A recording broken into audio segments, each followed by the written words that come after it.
সেদিন রাস্তায় তোর লোকদের যা দেখিয়েছি সেটা আমার ক্ষমতার 1%।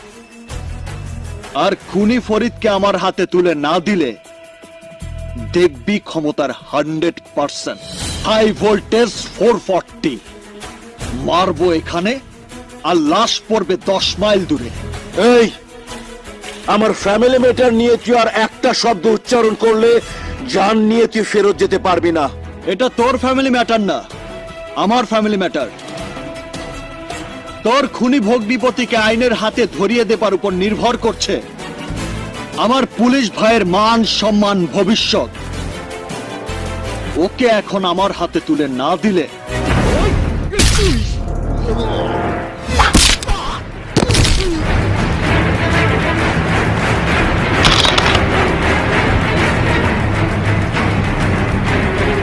ফরিদকে তুই আমার হাত থেকে বাঁচাতে